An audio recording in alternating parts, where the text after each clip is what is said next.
Hello, everybody. Happy New Year, Merry Christmas, all that good stuff. Well, let me show you what I'm doing. I'm in the middle of making a tool holder for my mini lathe.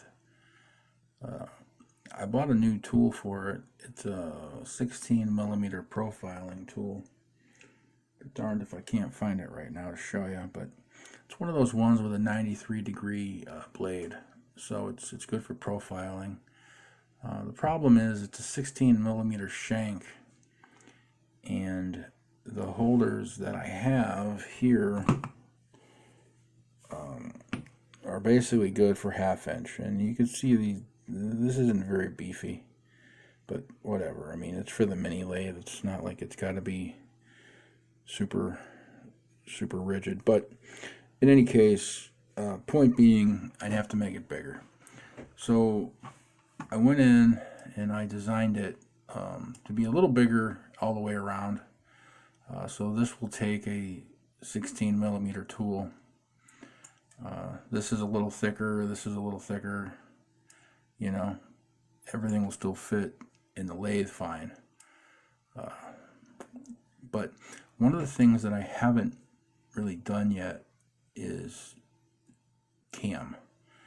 So what I wanted to do was run a template, so to speak, just a sacrificial, just to make sure, what will happen. And let me show you. After doing all of the CAM setup, this is what it will do. Okay, this is 3 operations. First it does the face mill, the very top. Then it does the profile, which is the sides, and then it does the middle. So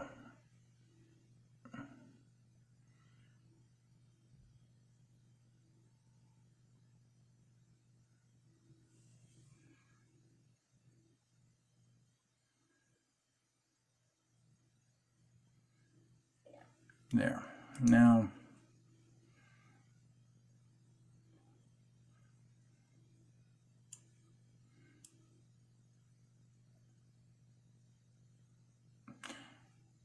as you can see, it's not perfect. There's some spots here, but that doesn't necessarily mean they're going to be there when you go to mill this, because sometimes they do come off in the program, and they leave them on in here. Like I said, this is FreeCAD. It's an amazing free program, but it's got its glitches. Anyway, point being was I wanted to run this and see what happens before I put my eggs in one basket. When you go over to like mill face, inspect the G code. Now all I did was put all this into Mach 3, and I ran it one depth, one height, and this is what we ended up getting.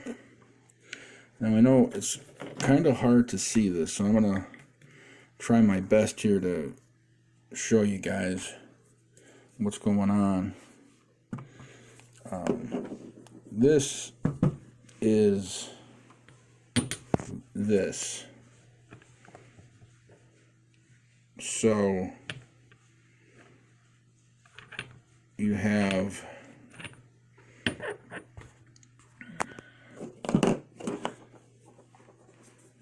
it did the face, the entire top, and then this right here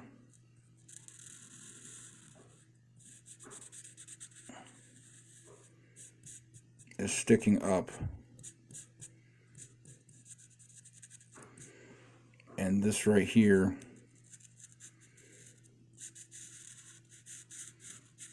is sticking up.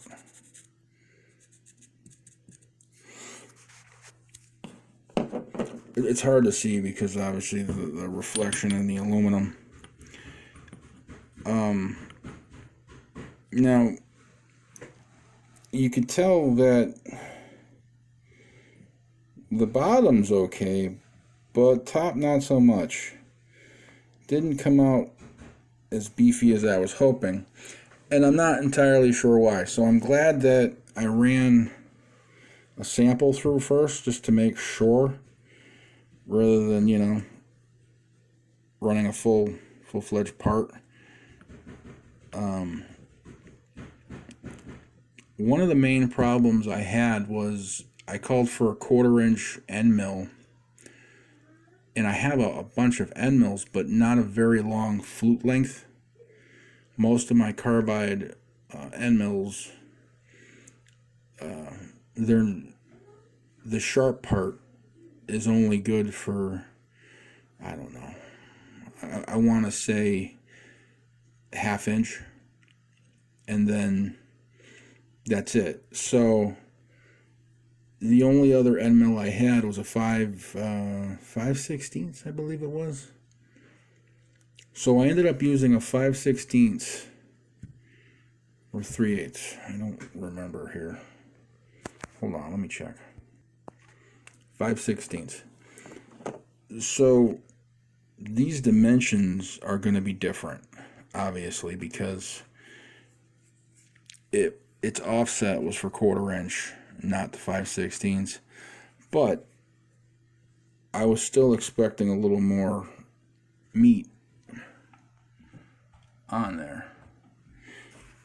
So anyway, I'm going to go back to the drawing board, redo this in the program, find out where I went wrong, and then I'm having a lot of fun, you know, messing around with this cam stuff. It's really interesting. But all right, guys, that was it. Hope everyone's doing well. Have yourself a Happy New Year, and I'll catch you later.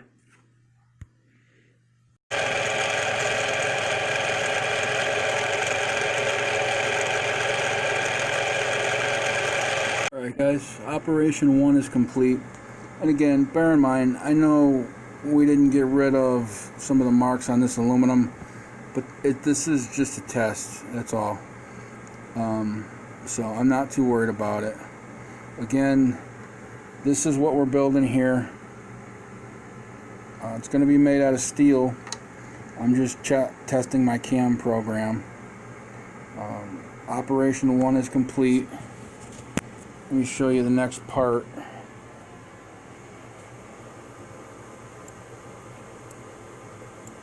Now the next part is basically just going around it now. So we'll get this party started and see what happens.